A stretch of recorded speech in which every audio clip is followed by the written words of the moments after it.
अस्सलामुअलैकुम वरहमतुल्लाहि वबरकातुह। आज की इस वीडियो में मसला का उन्वान है निकाह से पहले कलमा पढ़ाना कैसा है। आपने बारहा देखा होगा, अपनी आँखों से मुशाहदा किया होगा कि निकाह पढ़ाने वाला काज़ी निकाह खां जो निकाह पढ़ाते हैं, मौलवी हो, इमाम हो, हाफिज़ हो, कुर्रा हो, वगैरह वगैरह, तो वो निकाह के मौके पर लड़के को यानी दूल्हे को, इसी तरह दुल्हन को कलमा पढ़ाने की इल्तिज़ाम और एहतमाम करते हैं, कलमा पढ़ाते हुए नज़र आते हैं। पहला कलमा, दूसरा कलमा, तीसरा कलमा, इसी तरह चौथा, पांचवा, छठा कलमा, ईमान मुजमल, ईमान मुफस्सल, इसके अलावा और भी। तो पहली बात तो ये है कि ये लोग निकाह से पहले, निकाह के मौके पर कलमा पढ़ाने को ज़रूरी समझते हैं, इसीलिए पढ़ाने का एहतमाम मा इल्तिज़ाम करते हैं। ज़रूरी समझकर इसका एहतमाम किया जाता है, फोकस बहुत ज़्यादा करते हैं।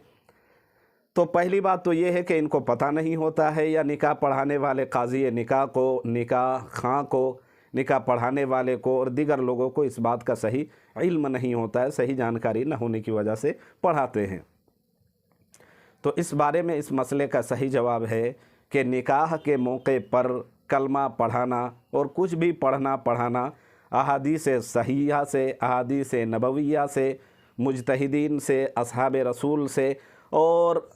इमाम मुजतहिदीन से कहीं से भी इसका सबूत शरीयत के अंदर नहीं मिलता है। हाँ, इतनी बात ज़रूर है कि अगर मियाँ बीवी में से, ज़ौजैन में से, मियाँ बीवी में से किसी एक के बारे में अगर ये पता चल जाए, इस बात का इल्म हो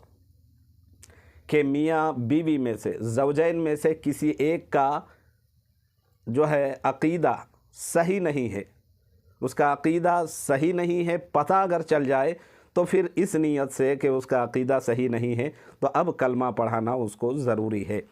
लेकिन जो पहले से मुसलमान है, कोई बात नहीं है, तो इस मौके पर, खुसूसन निकाह के मौके पर कलमा का इल्तिज़ाम, एहतमाम ये सही नहीं है, बचने का एहतमाम करना चाहिए। अल्लाह तबारक व तआला पूरी उम्मत मुस्लिमा मरहूमा की जो है मग़फ़िरत फ़रमाए, सही समझ अता फ़रमाए, सही दीन और शरीयत के मसाइल पर अमल करने की तौफ़ीक़ अता फ़रमाए।